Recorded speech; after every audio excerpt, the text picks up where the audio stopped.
if that's okay. I'll just put right here is fine. These are my notes.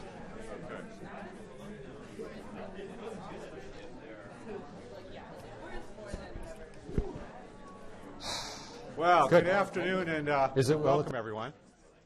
My name is Barry Rave. I'm a professor here at the Ford School and director of Close-Up, the Center for Local, State, and Urban Policy. We're very pleased to be partnering today with the Ford School to offer this policy talk on the issue of Michigan fiscal policy, looking back and also looking to the future. I'd also like to thank our co-sponsors for sharing in today's event, helping us promote the Center on Finance, Law, and Policy, the Office of Tax Policy Research. We will be taking questions from the audience at the conclusion of the talk. Beginning around 4:35 or 4:40, we will begin questioning, as we often do here, question cards. So you have cards in front of you. Give some thought to those, and we will be collecting them. My colleague Stephanie Leiser and some of her students from her graduate course in public budgeting will be reviewing these and managing the Q&A process. And for those of you who are joining us online, watching online today, you're invited to post your questions via Twitter using the hashtag #PolicyTalks. It is always an interesting time in the state to think about the fiscal condition. This is a state that has known good times and bad times over the last half century and beyond. And what an interesting decade we have been through. What an interesting period of time the Snyder years have been in the fiscal condition in the state of Michigan. And with that, we begin to think about inevitable transition with elections to come this November, changes in leadership, and all of the rest. And so we are especially delighted today to welcome back Nick Curry to the University of Michigan campus. Mr. Curry was appointed by Governor Snyder in April of 2015 as the 46th state treasurer by Governor Snyder, with responsibilities in the Treasury Office that really span a wide set of responsibilities linked to the collection, the dispersal, the investment of all state monies, putting him in really a unique position to think about these past years in the fiscal life of this state and the years and issues and experiences going forward. Prior to his current service, Mr. Curry served elsewhere in government and also in the private sector, held a number of posts at DTE Energy in Detroit, including Senior Vice President for Corporate Affairs. Prior to that, he worked in the public sector, previously serving as Chief Deputy State Treasurer, Chief Economist with the Senate Fiscal Agency, at the federal level at the Congressional Budget Office. He holds a graduate degree in economics from Michigan State University, but we're particularly delighted to welcome him back as an alum, mindful of his bachelor's degree in economics from U of M. It is my great pleasure to introduce the 46th Treasurer of the State of Michigan, Nick Curry. Welcome.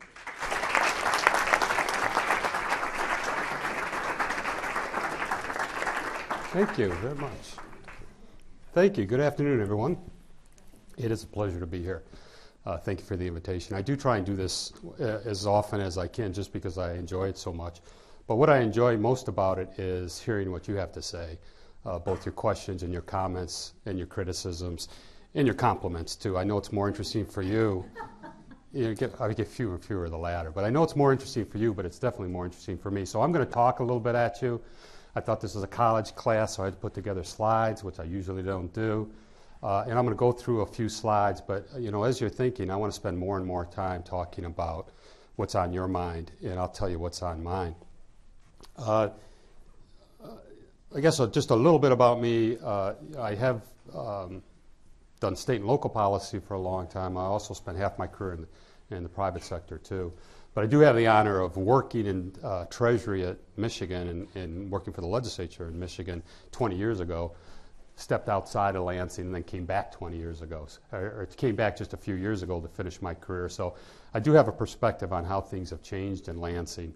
Be happy to talk about that. I think the shorthanded answer, oh, by the way, I do digress sometimes. So if I'm digressing like this, just give me one of these. But some things have really changed in the last 20 years and some things haven't changed in the dynamics of Lansing and in fiscal policy. So the thing that hasn't changed is the fundamental questions we ask all the time, every day. What's the appropriate size of government? What's the appropriate allocation of resources? Government is defined as so many things in our life as unlimited desires, unlimited needs, and limited resources. So this endless debate we have about what's the appropriate size of government, where should we be spending our money, and just where I spend a lot of my time is what's the best way to raise that money, what's the appropriate tax structure. And so those issues continue to debate, just like I stepped in a time machine and went back 20 years ago. There are other issues that they are the same, but they're different terminology. And I'm talking a little bit about, one of the responsibilities of an appropriate tax system is evolve with this changing economy. Those debates are still happening. 20 years ago is what do we do about lawyers and doctors. These days it's what do we do about the virtual economy and how do we continue to evolve once we define what it is. And then there's a whole, I wasn't going to go this long on this issue, and then there's this whole issue of things that the dynamics have changed. Part of it is term limits in Michigan. That wasn't here then, it is now, and it has changed the dynamics of the discussions. But that isn't what I'm here to talk about today. What I'm going to talk about today, I decided, is not dive very deeply into anything, but I'll be happy to talk about something in more depth. I decided to spend a few minutes just giving a broad overview of where the state economy is right now and then put it in some perspective. What's that mean for the state budget, both on the expenditure and revenue side? Talk a little bit about local governments because I've been spending a lot of time in local governments in Michigan and their fiscal health. And then end with some of the things everybody's talking about in Lansing. I do feel a little inhibited because there's a lot of people in this audience, like my friends, economists from RSQE, that know a lot about these topics more than I do. But then I fund their budget. So, at the end of the day, I think they're going to agree with most of what I say. I'm just kidding. But there are many people in this room that know about some of these specific topics much more than I do. And I hope during the question and answer period or the complaint period, we get into some of the details. So that's what I'm going to talk about. Is that okay? Yeah. Is that okay? Is that okay? Okay. And I did say, I do this maybe once a semester too. And my internal ratio is the ratio of people students who fall asleep versus stay awake. And so my target is 80%. So if I can hit 80% today, I'm doing well. Let me go through some of the slides just to kind of make it interesting. The first one is just talk about Treasury. And the only reason I bring this up is because I'm willing to talk about anything you talk about. This is all the stuff Treasury does. We advise the governor and the legislature, when they listen, the legislature on state and local tax policy broadly. We're responsible for providing the administration's forecast of the budget. We're responsible for collection administration of all state taxes, about $24 billion. You can measure it different ways, but I'm going to talk a little bit about, but we collect a lot of taxes, and that's a big part of the job. We are a big, along with all the other stuff, we're a big production shop. We do 5 million individual income tax returns a year. We do 350,000 business taxes every quarter. So a lot of my time is talking about operational issues, not policy issues. I'm the sole fiduciary for a $70 billion pension plan, which is scary. We are responsible for the monitoring, the assistance, the intervening with local government and schools financially. I don't talk about economic or educational performance, but we're responsible for the fiscal health at the end of the day. We help students if you get a MET or MSVP, we do that. The overall relationship with Wall Street, issuing debt, we don't issue equity, obviously, we're a government, but managing the day-to-day cash flow, managing long-term borrowing for the state. Again, the only reason I mention that is during the question and answer period, when I run out of things to say, we can talk about any one of those areas. It just doesn't have to be state and local tax policy. But let me just talk a little bit about the state economy really quickly. These are, as you know, the best of all day worlds almost. 9 years out of the recession trough. The state's labor force is improved dramatically, both absolute and relative terms you see during the bad days. I'm going to get to the half empty. This is the half full. Clearly the state's labor market has improved both absolutely and relative to the rest of the nation. You can see the U.S. at the bottom, but we tapped out at almost 15% during the recession. We're down to 4.5% now, more or less. And so not only in absolute terms, but in relative terms, we've had a tremendous improvement in our labor market. In this follows, I'm going to talk a little bit about it, this follows the lost decade that everybody talks about, that in Michigan, I'm sorry if this is a Michigan-specific discussion, but that's what I do for a living. If you're interested in other states, we can talk about that because many of these themes are common throughout the industrial Midwest, at least. But this, we'll get into other things. But in Michigan, we had a reduction in employment almost every year for 10 years. I think, you guys can tell me, but I think that's unprecedented. It is for Michigan, I assume for any other state. We've had sharper recessions, but this long, drawn-out restructuring of losing employment every year for a decade is, I think, unprecedented. It certainly felt unprecedented. So we've come out of the trough doing gangbusters, certainly. And so we're actually at the point now where the debate is very little about labor demand. People are, where are the jobs? And it's now about more labor supply. It's more about training and talent. I'm going to talk about that at the end. But it's a real focus now, everybody. So these jobs are available now, at least during this part of the cycle. How do we get the employees trained and ready to take the jobs that are available right now? And so that in itself is an indication of where we are in the cycle and hopefully how we've improved since the last decade, that people are talking about filling the jobs that are available, not there aren't any jobs available. This is personal. We don't need to get into this, just this measure of the wealth of, at least one measure, per capita personal income, wealth of the state. We've had a dramatic run compared to the rest of the nation, a strong run from the recession bottom. 2017, depending on the time period, we were number one quarter, number 10. So we've had a great run since the recession's bottom, either in the labor force or in income. We've also had this diversity. People have talked about for years about diversification of our employment base. This chart I love. It's just a summary, but we've had this shift away from manufacturing over the last 10 or 15 years. It wasn't so much voluntary. It was a restructuring of the auto industry, but certainly you see the fall off in employment in manufacturing. You see it's 18.9%, 14.1%. Manufacturing was the number one sector in Michigan forever. It's now number 5. Manufacturing is the number 5 employment sector in Michigan. And so it's rotated out, and it's rotated out to these other sectors. It's not just retail. It's professional business services, healthcare services. They're paid relatively high. You can see, average wage, I think this is 15. No, average wage is 17. You can see we're rotating into the sectors that are relatively high wage. So hopefully it's going to do two things. One, continue to increase the standard of living overall, but hopefully give us some protection during the next recession. We'll talk about that. Now, some of this is from productivity within the manufacturing sector in the U.S., but also in the state of Michigan.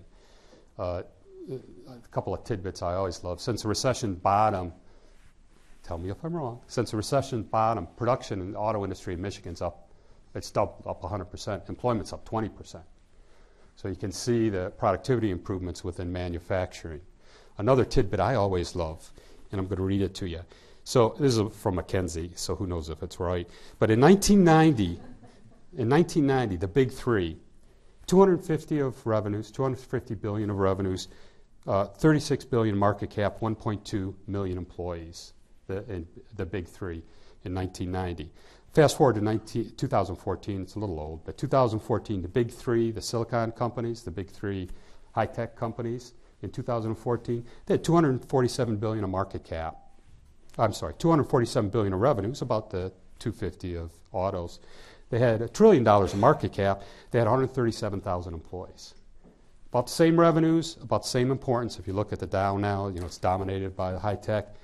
1.2 million employees back in 1990, and now it's 137,000 employees in high tech. So it's part of this productivity or restructuring that we've seen in Michigan over the last few years.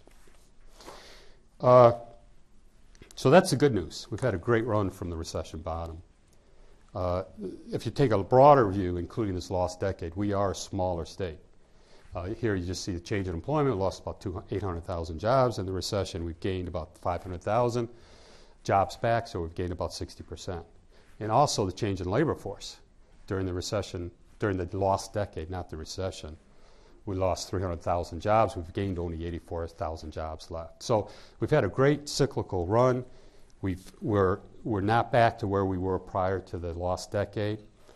And that the labor force, of course, we talk all about demographics, discouraged workers, but the point I want to make is that we've had this, nothing new, we've had this relative shift, downward shift in the Michigan economy. It's nothing new. You know, you look back the 40s and 50s, we were 10% above the national average here per capita. We kind of took a shift down during the 70s. You know, you don't remember, but I do, during the 70s and the Japanese invasion. And we took another shift down in the 80, 2000 when we had a severe recession in the early 80s. And now, again, we've just taken another shift down. And now we're 10% below the nation. So although we've had a great cyclical bounce, we've had this deterioration relative to the rest of the nation in the size and wealth, relative wealth of our state. And the reason that's important, because now we're done with economics. How was that? Was that okay? This shows one measure of state government. It's $32 billion. There's, you know, we spend about $56 billion in Lansing each year. About $20 billion is federal dollars that flow through transportation, Medicaid. We raise about $32 billion. And you can see here by this measure, it's essentially been flat since 2000. In nominal terms, real terms, obviously, it's gone down. You know, the old cliche is true. You don't get the government you deserve, you get the government you can afford. And so we've had to painfully, slowly adjust our budget and our fiscal policy towards this changing relative deterioration in the economy. So a big part of that, you know, part of it is policy induced. People are deciding what's the appropriate size of government, but also part of that flat line on the top is just a response to the changing economy over the last 10 to 20 years. Another way to measure it, so this is, you know, another way to measure it is our general fund, which we have the most discretion over. You know, this includes all dedicated revenues, not federal revenues, but dedicated revenues. The general fund's been $10 billion since 2000. So in nominal terms, it's been flat. So let's talk a little bit about revenues. Again, I want to get to question and answer period. This just gives you a snapshot that, you know, of the 36, here we measure 38. Again, we included some miscellaneous. 38 billion. We really, as a state, are dependent on three taxes. They represent 85% of our taxes. You know, our income tax rate is about $9.8 billion. Our sales and use tax raises over almost $10 billion. And then the property tax raises about $14 billion. Transportation, you know, transportation, we raise some dollars. That's mostly federal match, but we raised $2.5 billion locally in transportation, and then we match it with federal dollars to leverage that. And then everything else is all other. Within that all other is corporate income taxes too. And so corporate income taxes, we have a corporate income tax now, raises about $1 billion a year. We also, you know, non-C corporations, pass-through corporations, you know, with the LLCs, all those, they probably pay another couple $1 billion a year that shows up in the personal income tax. Offsetting that, we give about $700 million in credits this year for things we think are good. You know, you create jobs and you get a credit. Batteries were my favorite. Film was probably my favorite. We always have this debate about what was the dumbest credit we've ever done. And it's always a competition between batteries and the film credit. But anyway, that number was $1 billion a couple years ago, so it's gone down. So within that, all other is about $700 million of tax credits. Now we've got to be a little careful of that because, you know, one of the rules, one of the etiquettes of policymaking that people don't always honor is you got to be careful judging what policymakers did when you weren't there, because a lot of these things were done in the pressure of a recession in the lost decade. So people were making decisions that you look back and say, well, that was dumb, but you don't know the pressures they were under then. But certainly some of the credits that were given away we're still haunted by, and we're going to be haunted by from a fiscal perspective for a decade.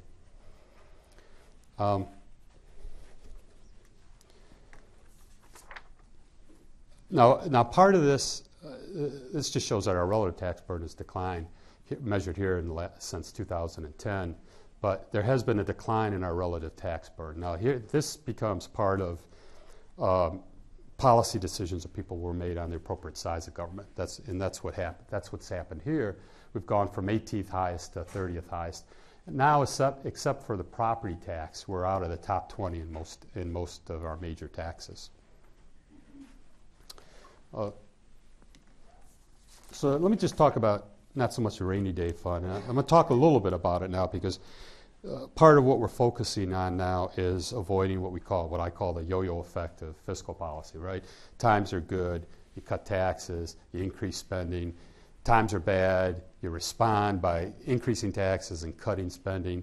What we're trying to do is think more over a longer time period, which is how to sell fiscal policy, both spending and tax policy, with a thought to the next 5 years at least not the next 12 months.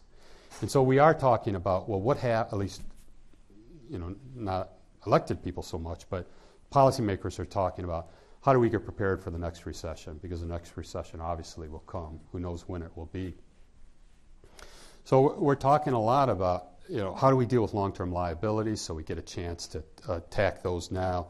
How do we set aside reserves? How do we make sure the budget is fundamentally balanced now? Because it's easy to balance a budget on paper.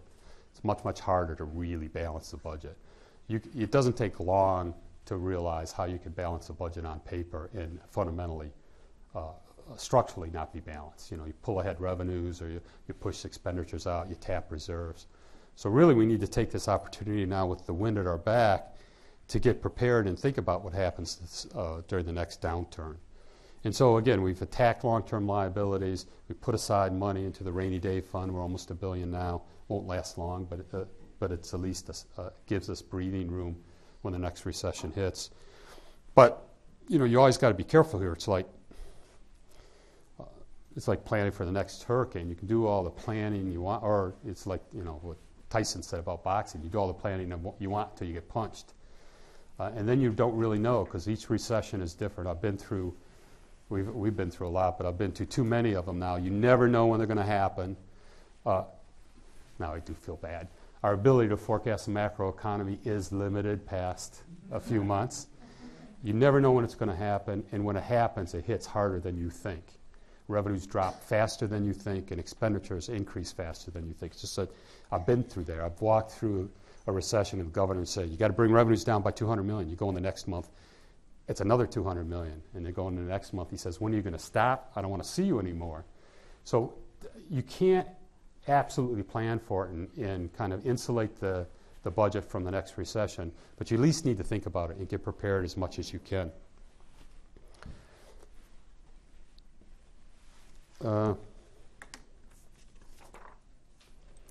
I'm going to talk about local government. Are you guys okay? It's okay? Do you need a break? Okay, I want to talk about local government in Michigan mostly, just because that's what I'm interested in. We have this disaggregated structure in Michigan. Many states don't. We have 1,800 local units of government. Not only townships and counties, a lot of people don't have townships, but we got all these special authorities, we've got transportation districts, so we have 1,800 local units of government. When we talk about the fiscal health of local governments, the answer is it depends. It really does vary by geography, by size, by function. It's not just urban areas. Some of our fiscally the districts that are struggling the most are up in the UP. There's not a lot of people there, but relative to the population, there's many areas in the UP that are struggling even more than some of our urban areas. So it's not an urban-rural split, but it is in pockets throughout the state. The local governments really are dominated. Tax policy I learned from Harvey Brazier, who most of you don't know, but the usual efficiency and fairness and horizontal equity. There's also simplicity, which is really important, but diversity. And local governments in Michigan fail the diversity test. They are heavily reliant on the property tax. So this is total property tax. Local governments generally, it's about $12 billion of property tax, $1.2 billion of revenue sharing, which we can talk about. They always complain about. $500 million of local income tax. There's 20 cities that levy, and then $500 of miscellaneous. So local governments are heavily dependent on a single revenue source. And that revenue source has particular constraints to it, constitutional, statutory constraints. It doesn't respond real well to the changing economy for a variety of reasons we can talk about. So while local governments generally are doing well, we got 4.5% unemployment. We're selling 17 million units. It's covering up a lot of problems. The old Warren Buffett, you don't know who's swimming naked until the tide goes out. I'm very concerned when the economy slows. Many, many problems financially at the local governments are going to surface. And the worst time to try and solve a problem like this is during the crisis. The old cliche is today's problems are yesterday's solutions. Absolutely happens in fiscal policy, not at the federal level, at the state level, at the local level. During a crisis, you make these decisions because you're in a crisis that come back to haunt you. Now is the time to get our arms around this. I'll talk about I don't have a solution, but I'll talk about the framework of a solution in a minute. This is revenue sharing. I just put this in because they always complain about revenue sharing. Revenue sharing has taken this wild ride over the last decade from way high, $1.5 billion, down to 900 million, really, and then back up. So it has been whipsawed local units of government, their second leading revenue source. Another issue that's really hitting some local governments, not all, but some, is this unfunded liability on pension and health care. It is at the state level. It is at many states' level. I mean, look at Illinois. Compared to Illinois, we're doing great compared to Chicago. But we've got to come to grips with this at the local level. I know there's this question of justice and what retirees need and deserve. That's not what I'm talking about, although it is what I'm talking about. What I'm talking about is the unfunded liabilities continue to grow, and their ability to service that is not growing at the same pace. For some local units, their obligations for pensioners' health care and retiree is eating up 20% of their budget and growing.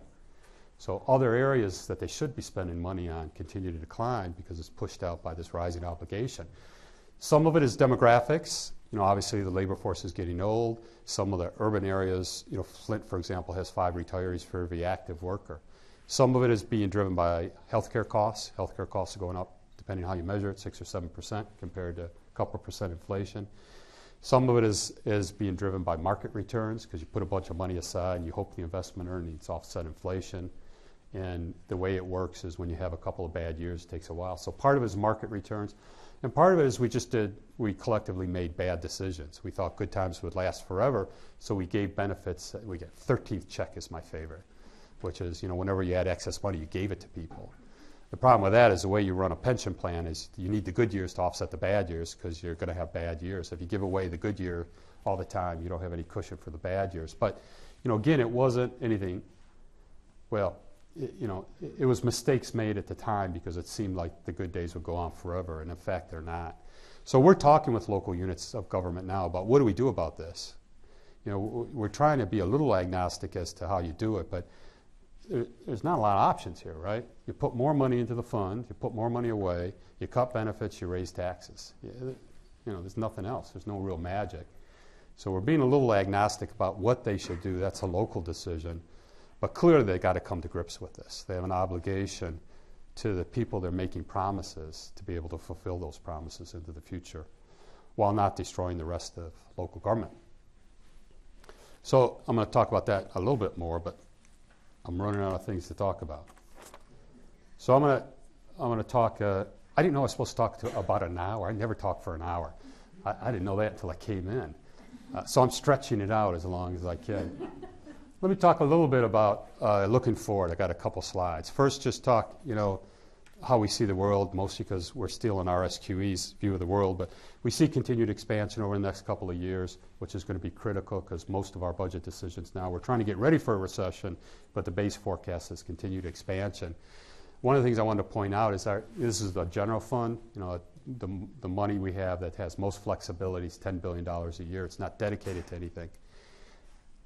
It's not formally dedicated to anything. We expect about a 3%, kind of a normal. Forecasters always say 3%, right? But we expect about 3% in revenue growth, but it's already been called for, right? Because we've dedicated that towards additional transportation and additional tax relief on the individual side. So we're really going to face a couple of years now. It's not a surprise. That was the decision back in the day is to dedicate for a couple of years revenue growth towards transportation. And so we're going to be facing flat available revenues at the general fund for a couple of years. School aid fund is a different pot of money and sales tax, and so we're going to have a regular growth in school aid fund. Federal tax reform, the original request when someone called and said, would you come and talk to us, they said, would you talk about federal tax reform? And I realized I didn't have a lot to say about federal tax reform. So that's why I changed the topic. But, you know, Michigan's tax code, like so many other states, like almost all states, are tied to the definition of federal taxable income or adjusted growth income on the individual side. For a variety of reasons, we're kind of tied at the hip. Not always. There are always areas where we say we don't want to go where the feds do. But generally, when they change things, it automatically affects our direct revenues. It affects us indirectly, obviously, if it has impact on corporate investment. We talk about that. You can tell me, where's Joel Sum? He can tell me whether massive reduction in tax rates are going to increase corporate investment. So there's all these indirect impacts on the economy, but I'm just talking about direct impact on our budget. And it turns out it's really complicated. It took a team a month to go line by federal tax reform and then line it up with our tax reform. But it turns out we're going to get some revenue increase. The real impact was they kind of eliminated, I say kind of, we talk about that, but they kind of eliminated the personal exemption, which is a big part of Michigan's tax code. So unless we had done something, no one would take a personal exemption in Michigan, and that would increase revenues by $1.5 billion.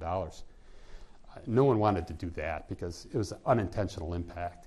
So we had this long debate about how we offset that. So we came back, and after much debate, we increased the personal exemption, restored it. So there are all kinds of provisions. I don't think you want to get into the details, but if you're interested in the details of tax, the implications, I'll be happy to talk about it. But issues of loss, timing of loss, corporate loss recognition, and expensing of some inventories, all these things played in. And we thought, in addition to the personal exemption, it would have raised individual income taxes by $60 million and corporate CIT, corporate income tax, by $100 million.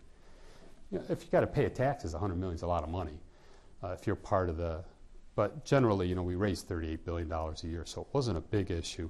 And we think we offset most of that through our changes in the personal exemption. We can talk more broadly. I can give you my opinion, but it's just my opinion about federal tax reform. Everybody has their own opinion, and I'm sure some people in this room have studied it deeper. So we can talk about generally what we think about the economic impact of federal tax reform. But I just want to touch on the direct impact to Michigan. So let me talk a little bit, just at a high level, what everybody's talking about. The first is, at a high level, just sustaining the progress we've made over the last few years. It has been hard work. We've done it with a growing economy, so obviously it helps to have the wind at your back. There's a lot of work that's been done, and so we need to do everything I've just talked about, both thinking about fiscal policy over a longer term than the next year, thinking about what happens during the next downturn. And, just since I think this is part of a budgeting class, there's just a couple rules of thumb that I've learned that make for good state and local budgets. Federal is a whole nother thing. But, first is having a multi-year budget is absolutely critical. Absolutely critical, absolutely critical. Multi-year budget. Force management to focus on the longer term than just the next year. Some people, they always say, well, who knows what's going to happen, especially the longer term. Yeah, that's not the point. The point is the discussion. A forecast is going to be wrong. But it helps you focus on the implications of your decisions today 2 or 3 years down the road. The second kind of rule of thumb, now I'm stretching out. You notice I'm stretching out the time. The second rule of thumb is be very clear about one-time revenues and one-time expenditures. This is the most common mistake I've always seen in my career, is that especially during economic expansion, you take a pot of money that really is one time, it's not going to be there, and you build it into your base expenditures. And so what happens, you wake up in a couple of years and you found out you made commitments that you can't meet. So have the discipline to understand what are one-time revenues and what are ongoing revenues. Spend the one-time revenues on one-time spending. And that will really help you manage throughout the cycle. A couple other things, this diversity in revenue stream is really, really important for governments, state and local governments.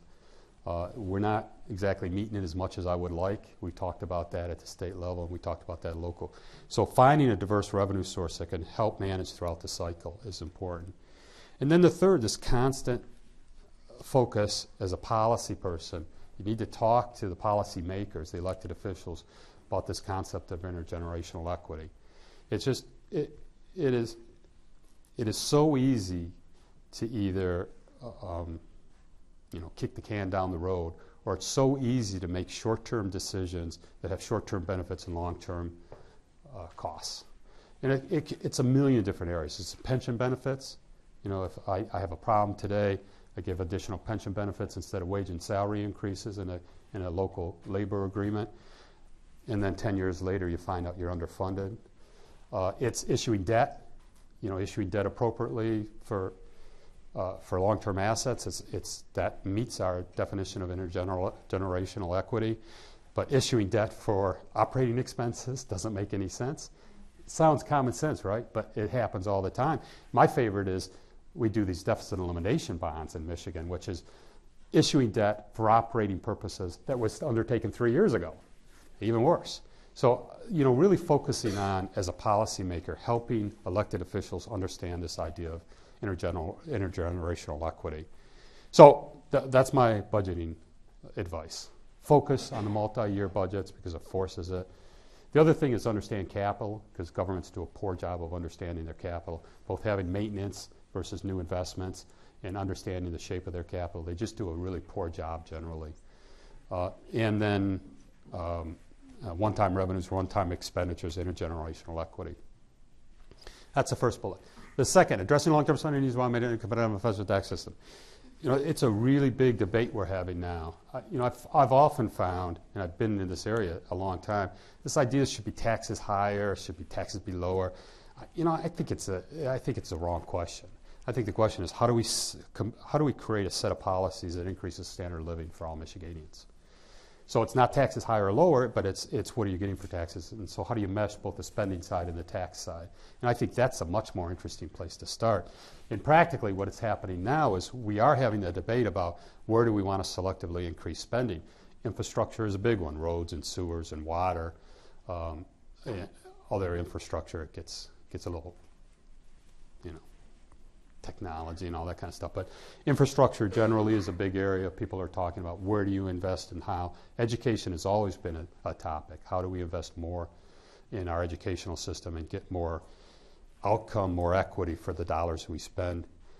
Economic development has always been a topic. We had a big debate last year about economic development incentives. That's a whole different debate. So, but anyway, this question now of where do we need to spend more, and then how do we do it and maintain a competitive and both a fair and effective, but a competitive tax system? So how do we balance those two things? How do we spend more while still maintaining some of the progress we made in the tax system? That's the second big thing we're talking about. The third, I've already talked about. This is more of a tax thing. How do we keep, since we're so dependent on three main taxes, how do we make sure our tax base and our tax system continues to evolve as the economy evolves? And again, I've been struggling with this iCloud thing since I got back. As transactions move from, I go buy a book to, I go buy a disc that has a book to, I do this thing in the cloud that I don't even know what it is. We can't even define it. And as tax policy people, the minute we set it in statute, it changes. And so then we missed it all. So, as I said, it's one of our three pillars. So, so much of my job is just pure math, right? We have a constitutional amendment. It's just simple math, simple arithmetic. We have a constitutional amendment to balance the budget.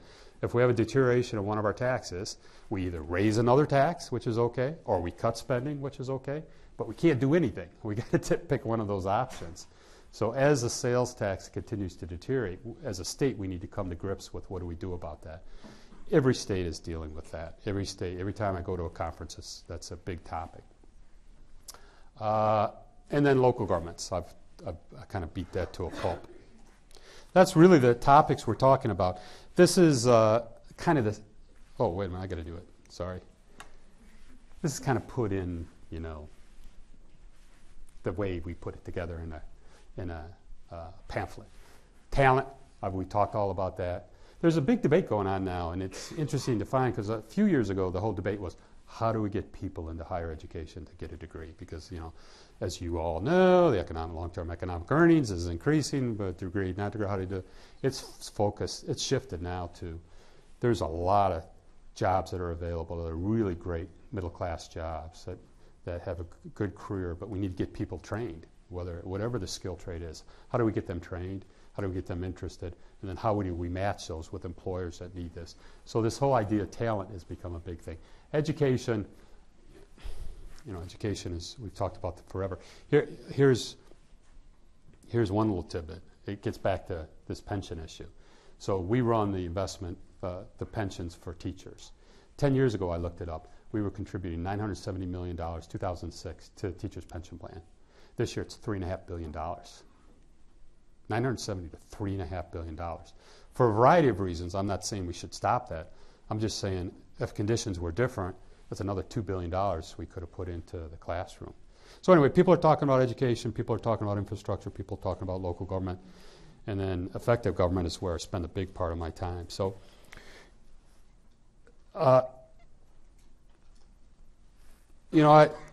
I'm done, right? I'm fired at the end of the year, by the way, which is I'm okay with that.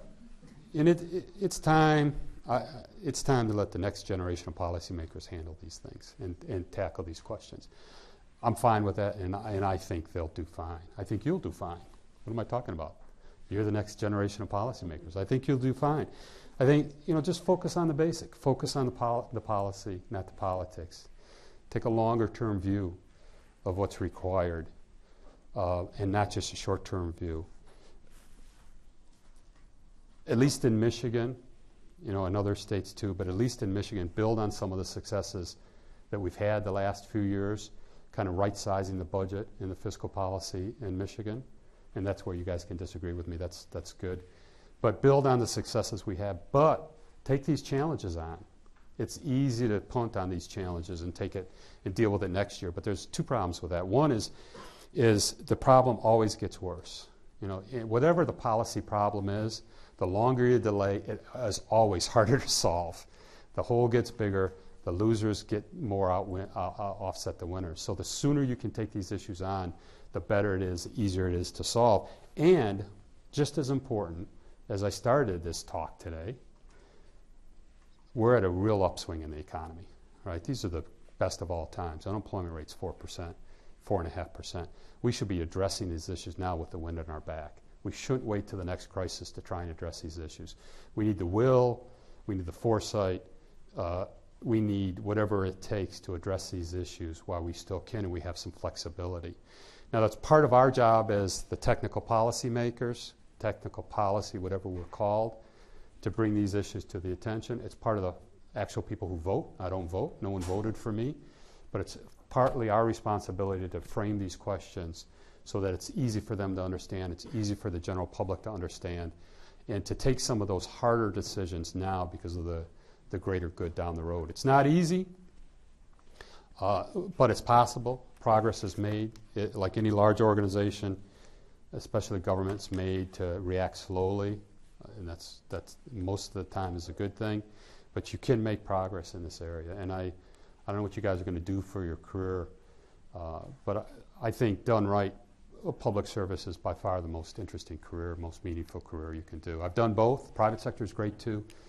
There's this, I am digressing, but there's this mischaracterization of both sides. Everybody in government thinks private sector is just profit maximizing assholes, and that's not true. They are concerned about the long-term community because they know that's what impacts their bottom line. But people in the private sector think people in government, go home at 3 o'clock and, they're incompetent. Neither one of those characterizations are true. Sometimes they're true, but generally they're not true. You can make a career on both sides, but don't overlook government. I think you can make a big difference. I'm almost done. So in what level of government, I worked at CBO for a little while, and it's good because you're dealing with really big stuff. And you're really, really small fish in a really big pond, unless your first job is Secretary of Treasury. But generally, it's not going to be that way.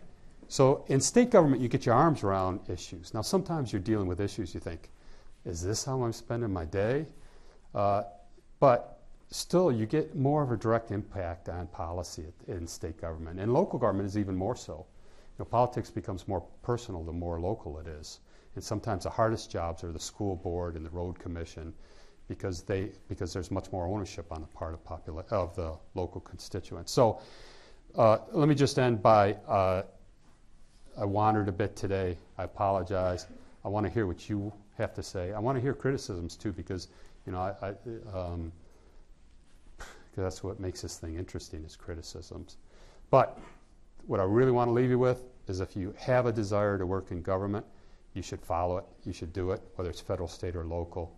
It's not going to pay as much. I pay, all my responsibilities, I pay less than I paid my first-year MBAs at DTE. But there are other advantages to working in government. I hope you pursue it, and if I can help, come and talk to me afterwards. So that's all I have to say. I'm sorry if I took too long or too short. I was kind of making it up as I went along. So now it's your turn. Thank you.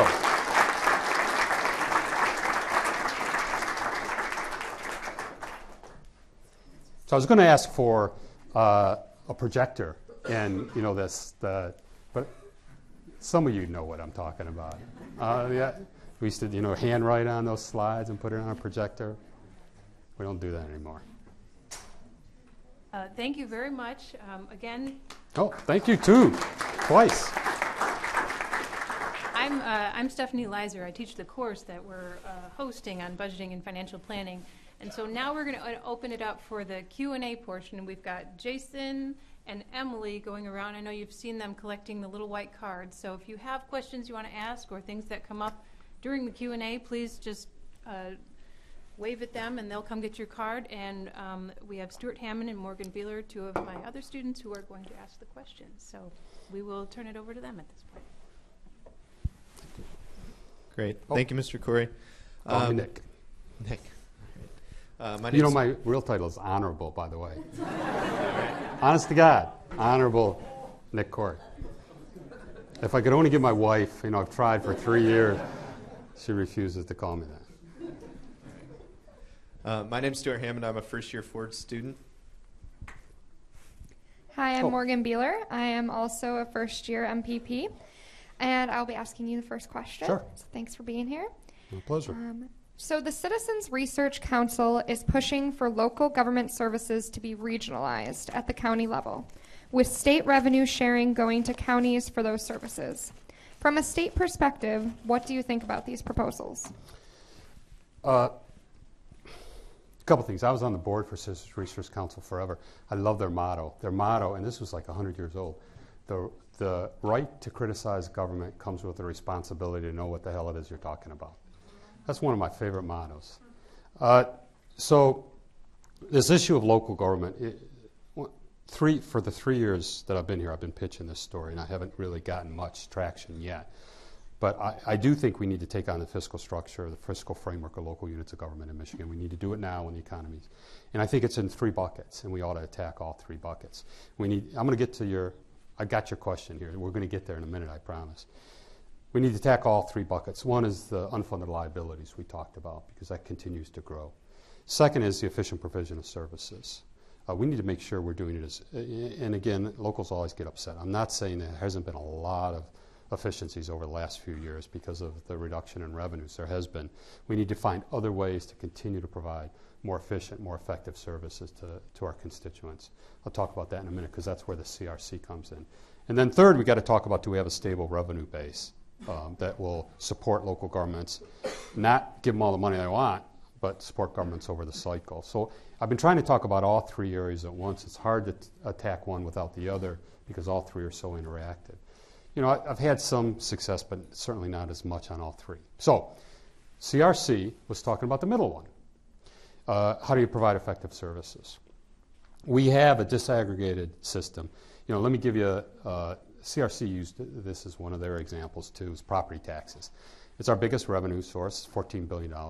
We do it in a more disaggregated way than almost any other state. We have 1,800 assessing local units of government. And at the same time, the system has become much more complex over the last few years for a variety of reasons. We're phasing out something called personal property tax. We have more credits. We have proposal. So and at the same time, all the high-level assessors are all retiring. We only have 145 top-level assessors in the entire state. For a variety of reasons, I'm trying to talk more and more about how do we do a better job of administering the local property tax. The easiest way, and this is where the CRC came in, is they said we'll just aggregate it at the county level. For years, people have said we don't even need townships, right? Yeah, maybe. I have been in consolidation discussions for 30 years. When I was we had an educational task force for a couple of months ago. There were like 30 people and all these educators, and they said, we got too many school districts, we need to consolidate school districts. I pointed out, I was in the same room with a different cast of people, and the same recommendation, consolidate school districts. Then we had 565, now we have 563.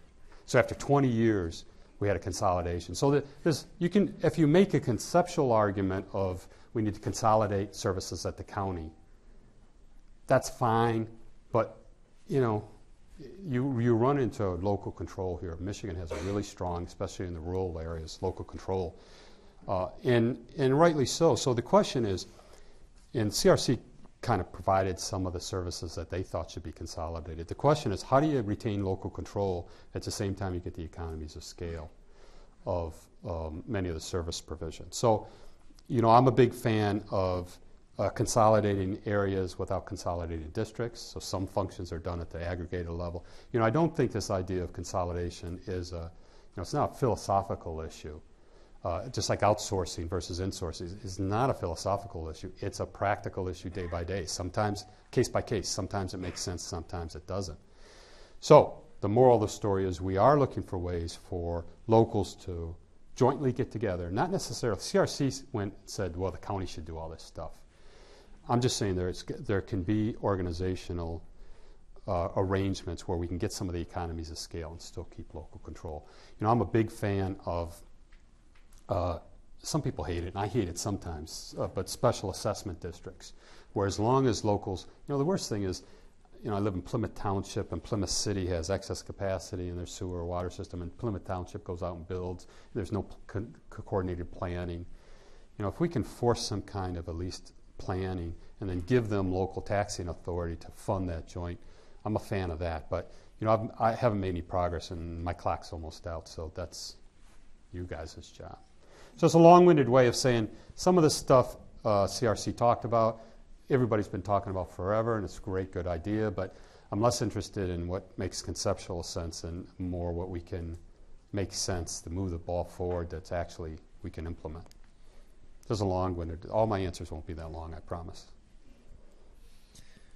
So the next question, what are your thoughts on Michigan's municipalities courting big businesses like Amazon with huge tax break packages? Well, maybe I'm old-fashioned. I really think, I think the appropriate tax rate is zero, right? I think the appropriate tax rate is zero. I think we have taxes because we want to support services that we all decide.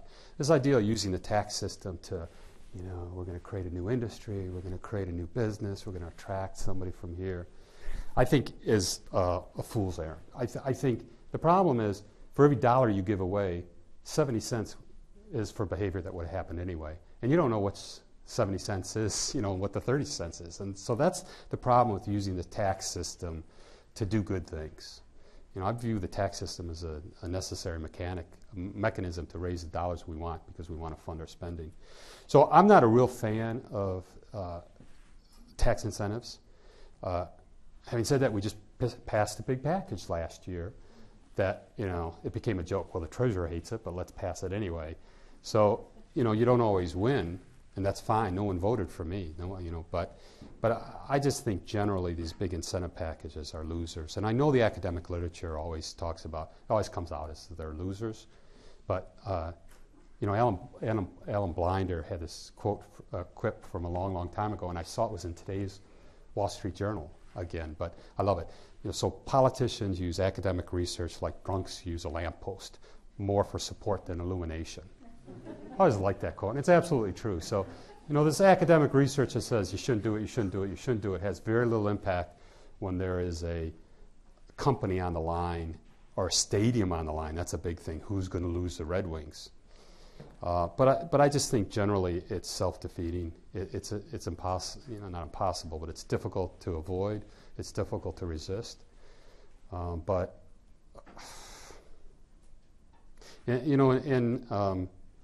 I've seen elected officials, and it follows this pattern all the time. You come in and broad-based low rates, what you learn in Public Finance 101, and it's broad-based low rate, and then it gets, they're missing out, and, somebody announces they're going someplace else, and there always tends to be this, towards the end of a term, this idea that you really can incentivize behavior. I mean, you can. The other thing about government, like everything else, is that one of the problems with government is the benefits are so concentrated and transparent, and the costs are usually dispersed in not as transparent. So, if you're going to give a credit to somebody, they really like the credit, and you can really see the benefit of the credit. The cost, since we have a balanced budget amendment, somebody else's taxes got to go up or spending's got to go down. That's much harder to see. And so, you can cut the ribbon. That's pretty obvious. But it's hard to really reflect the costs of the overall policy. So that's why you tend to ratchet it up, because the other thing is the people who get the concentrated benefit, man, they're going to really argue for that benefit. The people who pay the costs aren't as organized because they don't know. So if you're going to get $1 credit, you're really focused on getting $1 credit. If you're going to pay a half a cent more, who do you care? So that's why you tend to ratchet up these things. So that's what I think. Other people think different things. The other way to do this job, by the way, I'm retiring at the end of the year. So no one can come to you and say, do what I want or you'll never work again. Because I say, well, I'm done. What am I going to do? All right, our next question comes from Twitter. What is the minimum amount of acceptable government or maximum amount depending on one's political proclivities? Wow. Well, first off, I don't do Twitter, so I don't even know I don't even know who that's from. So the question is, what's the maximum amount of government? That I don't even know how to start with that because so much of it is value judgment. There is you'll learn in Public Finance 101, I hope, is that we can talk about efficiencies, we can talk about the impact on the private economy, and try and minimize the impact on the private economy because the assumption is efficiency, and so you in the private economy, so you want to minimize the distortions of the economy. But that's not really the issue. The issue is always this value judgment. It's not so much, what do we think the impact is going to be? It's really, this philosophical debate about the size of government. And that comes down to its beauty. It's in the eyes of the beholder. I mean, I think there is a real risk, especially because I always hear, well, let's let the experts decide this stuff. Come on, if this is a value judgment about the appropriate size of government, the experts have even less, they can help frame the question maybe. They can talk a little bit about history, but they have less standing to talk about it than anyone else in the state. So I'm not answering that question. I don't know what it is. I mean, should government be bigger or smaller? I don't know. You decide. So there's a follow-up from the same Twitter question. Oh, do I get to not answer again? Go ahead. Possibly. What is the right level of taxation or spending? Well, as I said, spending is a different thing. I was just going to say taxes. The right level of taxation is 0. I've already said that. The right tax rate is 0. The question is you need to raise the revenues to spend what you want to spend. What's the right spend? And you can't really argue. I mean, people have talked about it should only be 1% of the economy. We actually have a constitutional amendment that says the size of the state government can't exceed a certain percent of personal income. That's really a blunt instrument. Really, the question is, as I tried to say, it's not should taxes be higher or lower. It's do we have the right spending requirements and are we spending in the right areas? So it's not overall size of government. I don't find that as interesting as are we spending enough on education? Are we spending it in the right way? Do we need to spend more or less? That I can get my arms around. Are we spending the right amount on infrastructure? Have we underfunded infrastructure? A lot of our infrastructure in the state of Michigan was built in the 60s and 70s. Very little maintenance. for a variety of reasons, or not enough maintenance. So I'm more comfortable talking about, should we spend more on infrastructure or less? Should we spend more on education or less? I don't have a lot to say about, is government too big or too small? Other people have a firm view about that, and it tends to be, it's too big, it's too small. But I don't think that's really the meat of the argument. So there's a second question I didn't answer. Is there any third question you want me to not answer?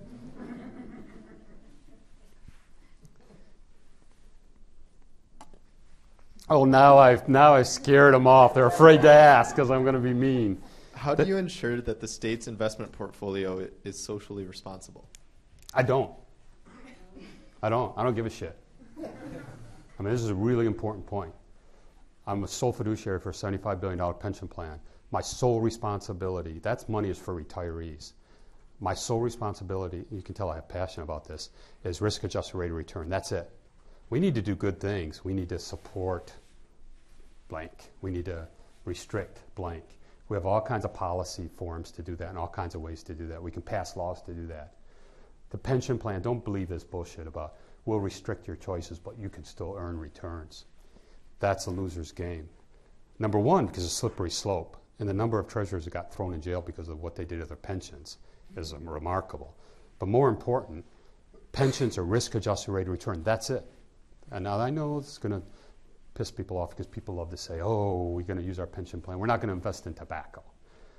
You know, if you don't like tobacco, pass laws that restrict tobacco. If you don't like tobacco, tax the hell out of them. But pension investments, I have a sole responsibility, and that's retirees. My sole responsibility is risk-adjusted rate of return. You can tell that's been a big debate. And by the way, our track record is not great. You know, we had the studio in Pontiac. They spent $30 million with no collateral because we were going to create a film industry, and it went bust. Focus on the right things. We can do policy in many different areas, but not with our pension plan. You can tell I have some passion because not a lot of people agree with that. They think it's $75 billion. Boy, we can change the world. So have I been hard on you? Ask a question, I'll just agree with it. Well, you mentioned earlier a bit about infrastructure, so Yeah. This is kind of a follow-up on that. Can you talk about how or if money is spent equitably for infrastructure projects in villages, townships, and cities across the state of Michigan? Probably not. What I will say is that we don't really know. It's amazing how little we know about the shape of our assets right now. You know, we don't do a good job of understanding maintenance from expansion of investments, so we don't know how much to spend to really maintain the assets we have.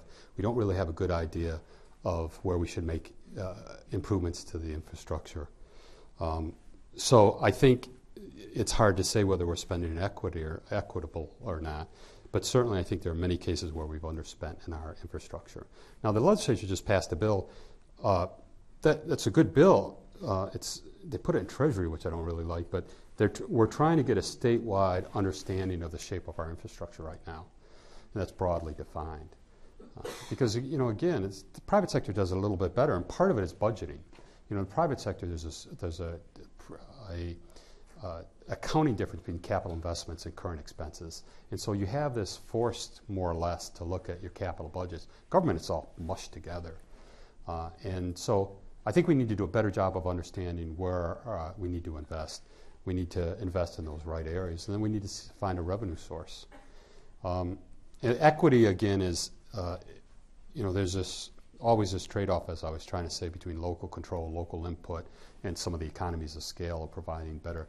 So where you sit on that tends to be, you know, your position tends to be where you sit, right? If you're a local government with a local road transportation commission. The other thing, the way we distribute transportation dollars doesn't make any sense. Everybody knows it. No one wants to attack it because there's so many winners and losers. But, you know, we're giving away money to road commissions that, you know, have 5 people in there. So there is a lot of areas where we need to understand our infrastructure better. We need to make investments in the right spot, and then we need to see the right funding source. So I think this debate about infrastructure is one or two top topics people are talking about in Lansing and across the country. And Washington, of course, is talking about it, and they're saying, you know, God love you, there's no money, but increase your infrastructure. So that one I agreed with. Thank you. In your opinion, does the state's emergency manager law need any changes? And if so, what changes would you recommend, specifically in the context of the Flint water crisis? You know, I don't think we're going to get to it in 8 months, so that's something you can deal with. You know, I do think, emergency manager worked in a lot of areas, a lot of areas that came in. But the problem was it reported to the treasurer, and its focus was very narrow, which is how do we balance the budget? Remember, it was only put in when there was a view that the district was about to fall off the cliff and file a bankruptcy. So how do you get in there and right-size the budget? But to create a sustainable community is more than just right-sizing the budget. And so the focus was too narrow. It did what it was supposed to do in most cases. It balanced the budget. But did it really create a sustainable community by improving both human services and health services, but also the growing economy within a local unit? So I do think that if you're going to take this on, you need to expand it to have a broader scope. Now, that's a lot harder. I mean, it's easier to come in and raise revenues or slash expenditures and balance the budget. But, by the way, this balanced budget requirement is not just a technical legal requirement. This is getting back to this intergenerational equity. It is a commitment you have to make sure the next generation isn't paying for spending you're doing today. So this balanced budget idea is an important idea, not just a legal requirement. But having said that, the emergency manager, focusing, we're finance people, reporting to the treasurer, we're going to focus on finance, and I think it needs to be a broader idea. The other issue is, it has all kinds of successes of balancing local budgets, but it's hard to create sustainability. I was on the Highland Park Review Committee in 1991, and it was, the problems still are in Highland Park. So we balanced the budget in 1991, but we didn't solve the underlying structural problems, so it keeps repeating over and over again. Now, some of the solutions are very difficult and deep-seated. I mean, some of these legacy costs, there is a small group of districts that are essentially insolvent, but no one's admitting it right now. And there's a small group of districts that's economic base deteriorated so much, you can't see how they can ever provide reasonable services to their constituents. So, broadening this to create sustainable community is not an easy task. So that's a long-winded way of saying we should all work on it as we should work on everything, and there are improvements that can be made. Thank you. Mm-hmm. What are your thoughts on a flat versus graduated state income tax? This is one of these areas where every once a year they come in and say we need a progressive income tax and equity, and then it's never going to happen. How many constitutional amendments have I worked on? I bet 5. 1 has been successful, Proposal A. 4 of them have gone down. So I don't even address the question anymore. I say, 1, we do have a progressive income tax, not as progressive on rate, but we have deductions and exemptions. We, $40,000 is tax-free and pensions and all. So it is somewhat progressive in the sense that the way we've set credits and deductions. But no one is ever in my lifetime going to change a flat rate in Michigan. So we can talk about the advantages and disadvantages all we want. I just don't have enough brain cells to focus on something that's never going to happen. So that's my standard answer. Thank you. Can you describe the effect of the federal bailout of GM and Chrysler, and how important was the bailout for the state in regard to revenue and jobs? Wow, that's a big question. I mean, that's a Hank Paulson kind of question.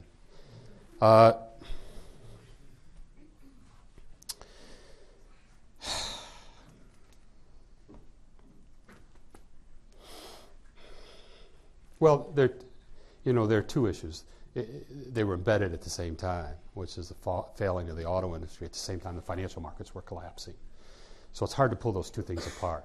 Certainly you do things when you're in a financial crisis that normally you wouldn't do. And this whole issue of, you got to stop the house from burning, even if you do things you wouldn't normally do or you think that are unjust, but the house is burning, you got to do it. So it's hard to disentangle those two things. And the things they did to support the financial system, I had my own financial issues because I was responsible for the finance of DT Energy, which is a Fortune 300 company, and I saw firsthand the way Wall Street froze. And the impact on the rest of the economy, if it wasn't loosened up, would have been traumatic. So GM was all part of that, and Chrysler was all part of that. So if you, let's say, just take a theoretical exercise, if it wasn't the rest of the world going down, was it the right thing to do? Whew. I don't know. Certainly from a Michigan perspective, we can argue about the broader policy, about the role of government to bail out private corporations or for public corporations that fail. And there's all kinds of debate. So I'm not going to get into that debate. But for Michigan, clearly it was easy. It was a clear win for Michigan because the implication, the costs would have been borne more heavily by the state of Michigan if we didn't do anything. The costs of the bailout are more borne by citizens across the country. So you can argue about moral hazard, and you can argue about, the role of capitalism and government. You can argue all that stuff, but I'm going to leave that aside. For Michigan, I'm glad they did it. Might not have been good policy nationally, but it certainly helped us restructure the auto industry. All right, it looks like we've got about time for 2 more questions. They better be good ones. All right, we're going to try here. In the context of the new pension OPEB reporting laws that were passed in December, Yeah. When you talk about working with local governments and bringing their unfunded pensions into balance, what do you do if the elected officials just can't agree on how to do that? What type of enforcement authority does the Treasury have? Well, that was the whole debate. We had recommended something with a little more teeth at the back end of it. First you got to be transparent so everybody knows what the problem is. Second, you got to put together a plan that fixes it. If you can't do it, we will. And the we will part fell apart in the legislative process. Democracy is a messy process. I think we made progress last year. At least a lot of people are talking about it now. There's more reporting and transparency, so we have a consistent analysis of what the problem is. And local units are still required to put together a plan to show long-term solvency of their pension and retiree health care. So there's progress there. But at the end of the day, short of a financial emergency, there's not much we can do at this point. But, the old cliche of something that can't go on forever won't. It's true in this pension area and healthcare area. As the obligations continue to climb, something will be done. It may be done in the next recession, it may be the wrong thing, but something will be done just because of the necessity. At some point, if it takes 50% of expenditures just to service the retiree in healthcare, something's going to be done. So the question is, what is the teeth? We have moral suasion, and certainly if it turns into a financial emergency, we have abilities.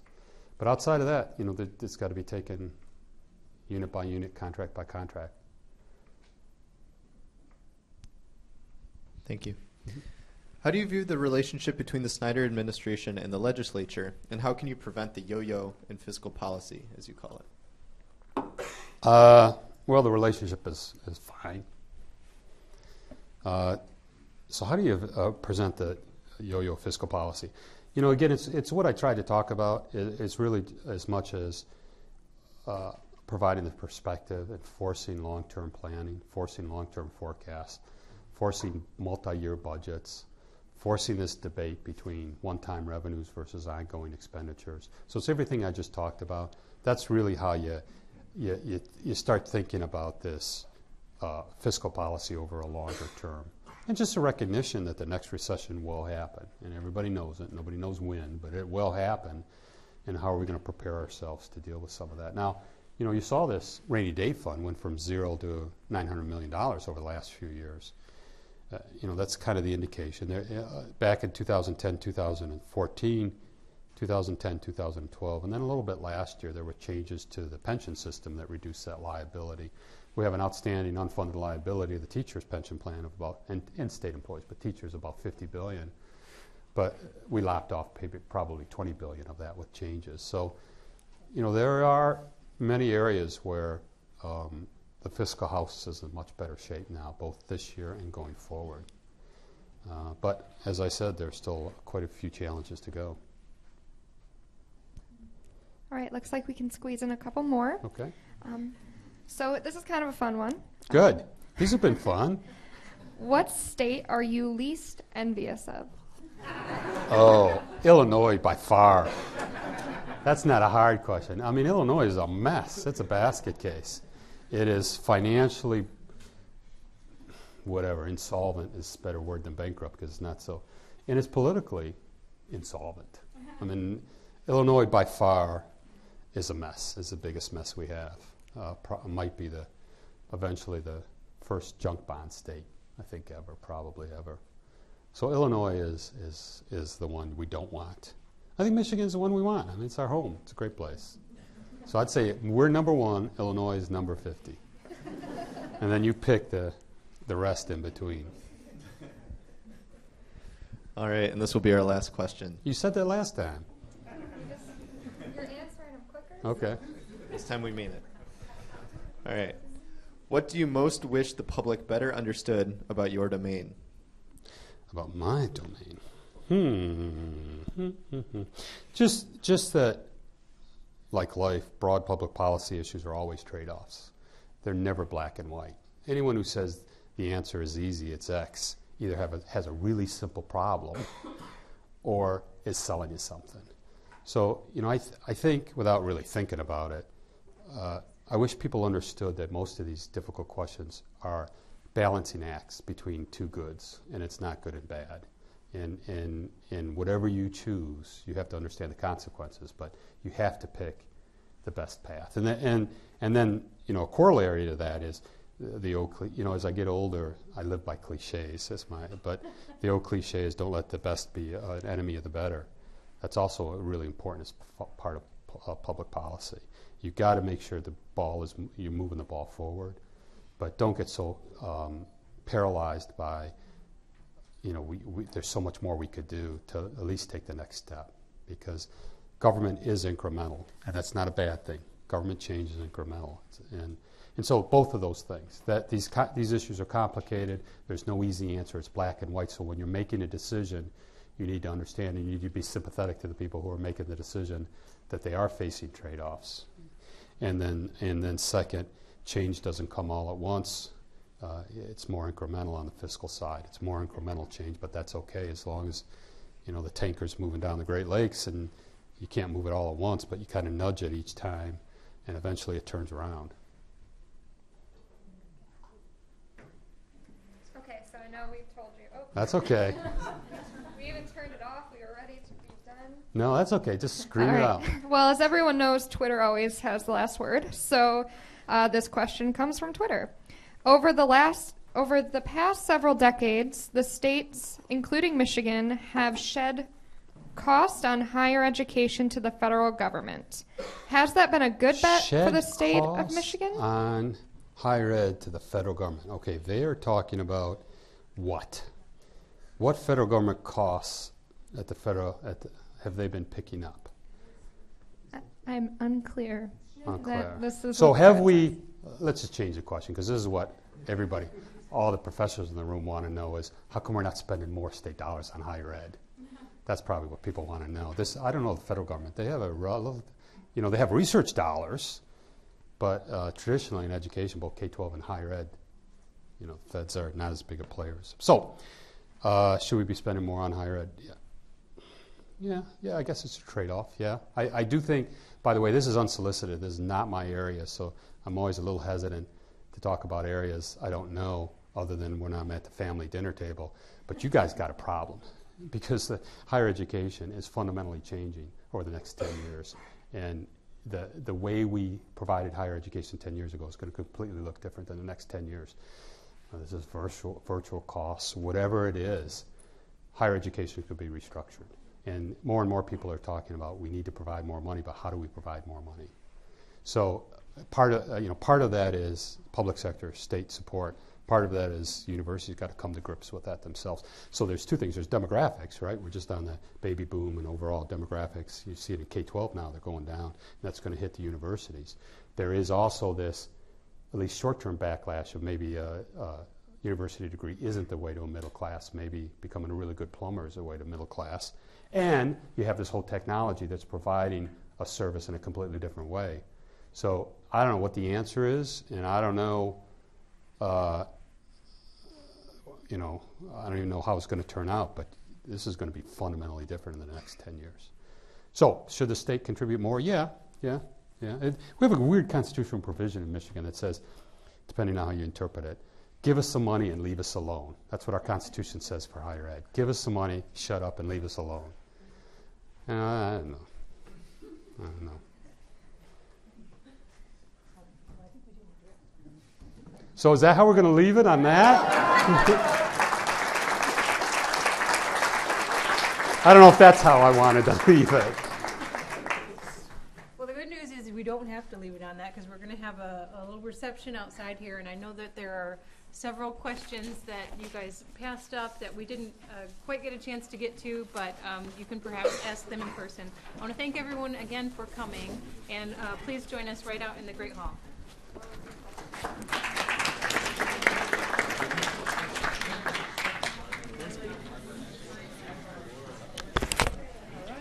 Okay? Something different?